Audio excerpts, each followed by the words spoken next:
मैं हूं विक्रम सिंह राजपुरोहित और आप देख रहे हैं एवन उत्तर प्रदेश। एक नजर डालते हैं अभी तक की खास खबरों पर।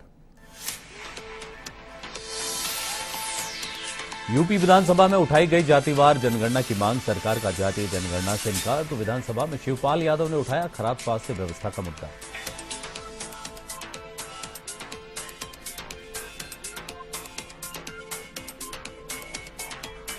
योग गुरु बाबा रामदेव ने की सीएम योगी से मुलाकात। मुख्यमंत्री योगी ने किए ओडीओपी उत्पाद भेंट। हजरतगंज से बापू भवन स्टेशन तक किया मेट्रो में सफर।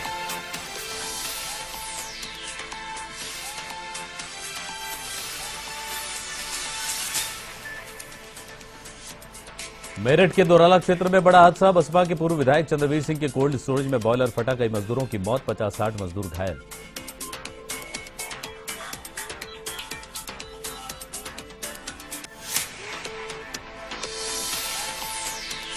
और यूपी में आग का तांडव। लखनऊ के चौक थाना क्षेत्र में बने गोदाम में भीषण आग, लाखों का माल जलकर खाक। तो गाजियाबाद की थर्माकोल फैक्ट्री में लगी आग से मचा हड़कंप। वहीं हरदोई में 86 घरों में आग लगने से मची अफरा तफरी।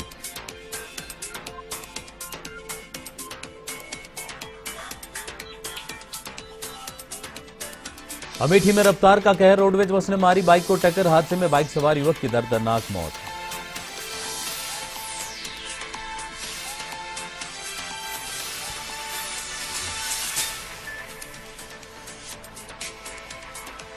तो करते खबरों की शुरुआत। यूपी विधानसभा के बजट सत्र के दौरान समाजवादी पार्टी की ओर से जातिवार जनगणना की मांग विधानसभा में लगातार उठाई जा रही है। वहीं सरकार ने जातिगत जनगणना को केंद्र का मुद्दा बताया है। ऐसे में जनहित से जुड़े मुद्दों को लेकर सदन में गर्मा गर्म बहस हुई। इस बीच यूपी विधानसभा बजट सत्र के दौरान समाजवादी पार्टी के विधायक शिवपाल यादव ने राज्य में स्वास्थ्य व्यवस्था का मुद्दा उठाया है। वहीं उत्तर प्रदेश के डिप्टी सीएम ब्रजेश पाठक को शिवपाल यादव ने छापामार मंत्री करार देते हुए राज्य में बजट को पूरा नहीं खर्च कर पाने का मुद्दा भी उठाया।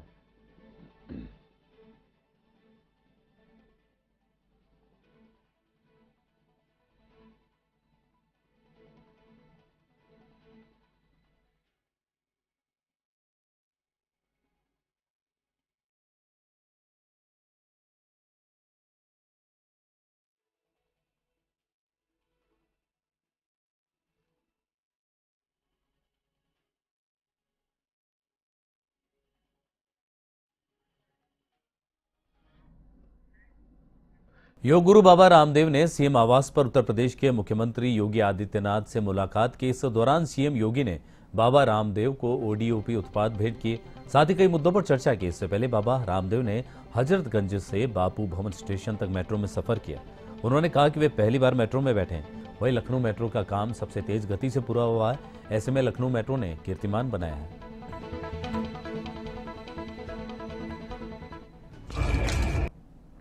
पहली बार बैठे हैं।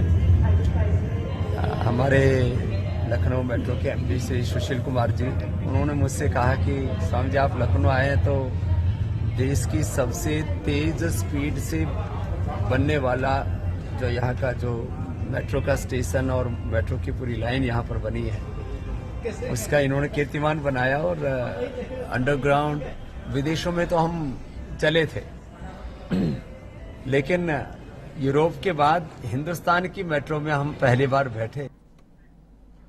मेरठ जनपद के दौराला क्षेत्र में बसपा के पूर्व विधायक चंद्रवीर सिंह के कोल्ड स्टोरेज में बड़ा हादसा हो गया। बताया गया कि कोल्ड स्टोरेज में बॉयलर फट गया, जिसके चलते गैस रिसाव हो गई है और पूरी छत ही उड़ गई। सूत्रों के मुताबिक कई मजदूरों की मौत हो गई, जबकि 50-60 मजदूर घायल हुए हैं। तो इस वक्त आप देख रहे हैं ब्रेकिंग न्यूज, कई मजदूरों की मौत और 50 से अधिक घायल हुए हैं। दौराला क्षेत्र की घटना जब कोल्ड स्टोरेज का बॉयलर फट गया है और बॉयलर फट जाने से ये हादसा पेश आया है। यूपी के मेरठ जनपद के दौराला क्षेत्र में हादसा हुआ। तो बसपा के पूर्व विधायक हैं जिनका कोल्ड स्टोरेज है ये, और उस कोल्ड स्टोरेज में बॉयलर फटा है जिसमें कई मजदूरों की मौत हुई है और 50 से अधिक घायल हुए।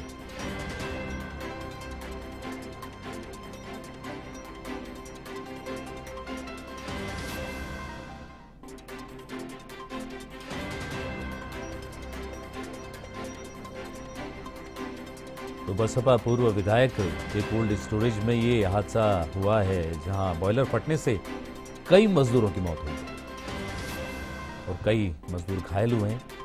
गैस रिसाव और धुआं का इतना था कि इससे पूरी छत ही उड़ गई। तो आप देख सकते हैं तस्वीरों में कितना भयानक मंजर है, जहां चारों तरफ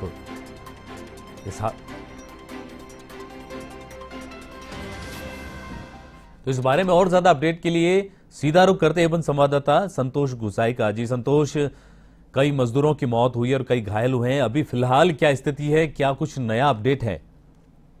सर अभी फिलहाल तो कुछ नया अपडेट है नहीं। अभी तो बचाव कर्मी जो अपने पहुंचे हुए हैं, फायर ब्रिगेड लगी हुई है और अभी भी कोई अधिकारी इस पे मतलब कुछ कहने से हिचक रहा जी।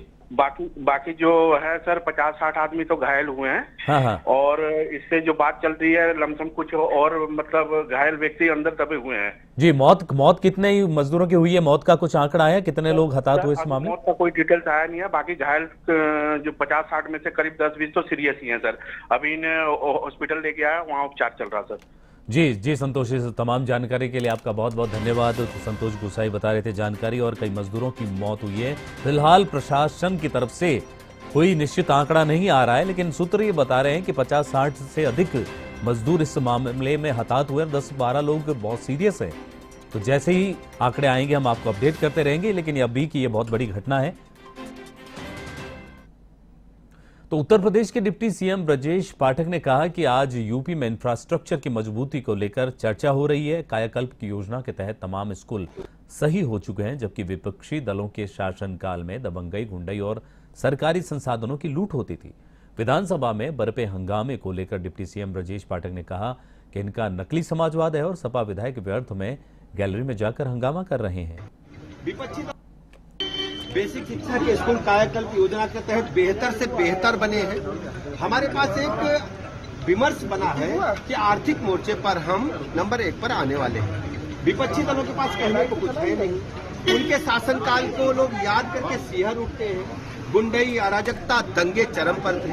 पूरी तरह से सरकारी संसाधनों की लूट होती थी।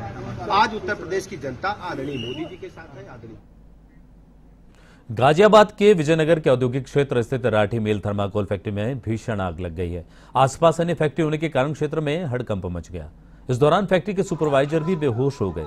मौके पर पुलिस और दमकल की 6 गाड़ियों की मदद से आग पर काबू पाया गया।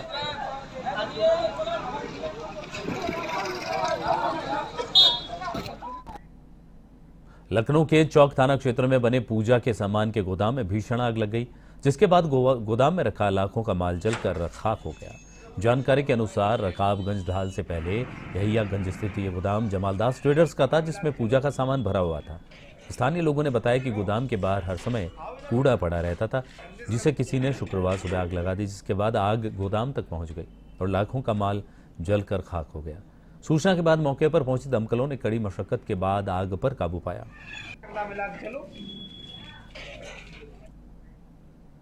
हरदोई के बिलग्राम क्षेत्र में चूल्हे की चिंगारी से अचानक भड़की आग ने एक कर 86 घरों को अपनी जद में ले लिया। आग की ऊंची ऊंची लपटें देखकर हर तरफ कोहराम मच गया। इस आग से कई मवेशियों की जिंदा जलने से मौत हो गई, जबकि एक युवक झुलस गया, जिसे इलाज के लिए अस्पताल में भर्ती कराया गया। वही आग में करीब 45 लाख तक का नुकसान होने का आकलन किया गया। बता दें कि गंगा की तलहटी में बसे कटरी बिछुआ गांव के घर में अचानक आग लग गई। इस दौरान आग ने करीब 86 घरों को अपनी चपेट में ले लिया। इधर घटना की सूचना पाकर पहुंचे दमकल कर्मियों ने कड़ी मशक्कत के बाद आग पर काबू पाया। कटारी बिछिया का प्रकरण है, जो 3 बजे के बाद एक सतीश यादव का घर था, जिसे घर में से चूल्हे की आग से आग लग गई। उसके बाद उसी क्रम में लगभग उस गांव के 86 घरों में आग लग गई और इसमें कोई विशेष जनधन की हानि नहीं हुई है। एक बसंत कुमार को उनको हल्के जले हैं, वो CHC बिलग्राम में भर्ती हैं और बाकी स्त्री वहाँ कंट्रोल में है, वो पुलिस व्यवस्था है। मेरठ से लापता हुई बच्ची का शव बरामद हुआ है और गन्ने के खेत में उसका शव मिला है। पिछले हफ्ते लापता हुई थी ये मासूम बच्ची SP देहात ने ड्रोन की मदद से जंगल में छानबीन करवाई और उस छानबीन के बाद कई संदिग्धों से भी पूछताछ की गई। परीक्षितगढ़ से गायब हुई बच्ची के शव का ये मामला है और किस तरह इस बच्ची के साथ कोई हादसा पेश आया या किसी ने उसे मार दिया, ये सारी चीज़ों की जानकारी फिलहाल पुलिस कर रही है। और SP देहात ने ड्रोन की मदद से जंगल में छानबीन की थी, उसके बाद बच्ची का शव बरामद हुआ। तो परीक्षितगढ़ से गायब हुई थी ये बच्ची, जिसके संबंध में पुलिस तलाश कर रही थी और फिलहाल मामले की जांच में जुटी है पुलिस। दिनों पहले थाना परीक्षितगढ़ में एक बच्ची शिवांगी 7 साल की गायब हो गई थी। इस संबंध में पुलिस लगातार सक्रिय रही, उसे ढूंढती रही।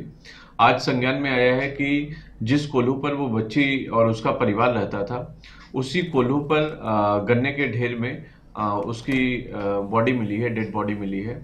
संभवतः ऐसा प्रतीत होता है कि कोल्हू पर गन्ना उतारते समय वह गन्ने के बीच में दब गई और सिद्धार्थनगर में हाई टेंशन लाइन की चपेट में आने से मां बेटी की मौत हो गई। घटना मिश्रोलिया थाना क्षेत्र के रहरा गांव की है, जहां मीना और उसकी बेटी उषा अपने खेत में कृषि कार्य कर रही थी। तभी खेत से गुजर रही हाई टेंशन तार टूटकर उन पर गिर गया और इसकी चपेट में आने से दोनों की मौके पर ही मौत हो गई। घटना के बाद से ग्रामीणों में आक्रोश व्याप्त है। ग्राम प्रधान प्रतिनिधि कपिल देव विश्वकर्मा ने बिजली विभाग को घटना के लिए जिम्मेदार बताया है।